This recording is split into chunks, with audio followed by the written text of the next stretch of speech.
Assalamualaikum warahmatullahi wabarakatuh. Bahan pembelajaran kita kali ini adalah mengenai azas-azas umum hukum acara perdata.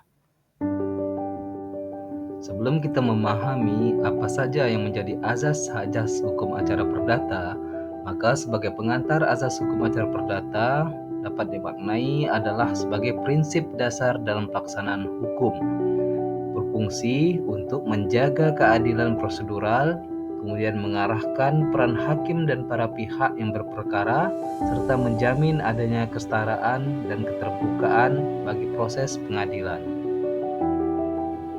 Azas yang pertama yaitu disebut sebagai azas audi et alteram partem. Azas ini bermakna bahwa setiap pihak harus didengarkan secara adil, maka tidak boleh ada keputusan tanpa mendengarkan kedua belah pihak. Azas ini bertujuan untuk menjamin hak-hak para pihak dalam menyampaikan bukti dan pembelaan, serta mewujudkan dan menjamin adanya prinsip fair trial. Yang kedua yaitu apa yang disebut dengan azas publik. Azas publik berarti bahwa persidangan harus dilakukan secara terbuka untuk umum. Dasar hukum dari azas ini adalah pasal 13 HIR atau 14 RBG. Tujuan penerapan azas publik ini adalah untuk mewujudkan transparansi dan akuntabilitas. Namun, terdapat pengecualian dalam beberapa perkara dalam azas publik ini, yaitu perkara yang berkaitan dengan moral, anak, serta rahasia negara. Berikutnya, yang ketiga adalah azas legalitas. Azas legalitas menyebutkan bahwa semua tindakan harus berdasarkan dengan hukum yang tertulis. Maka, hakim tidak boleh bertindak tanpa adanya dasar hukum dan menjamin kepastian hukum itu sendiri. Yang keempat adalah azas hakim pasif.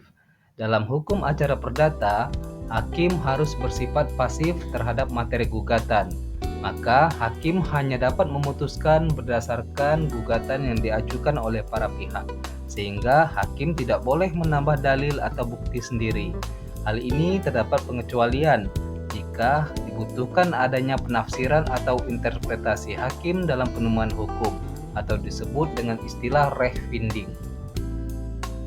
Yang terakhir adalah azas beban pembuktian.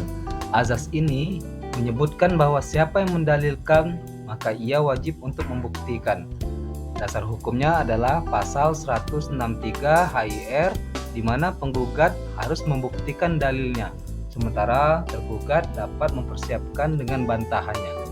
Tujuan azas beban pembuktian ini adalah untuk mencegah timbulnya klaim sewenang-wenang dari para pihak yang berperkara.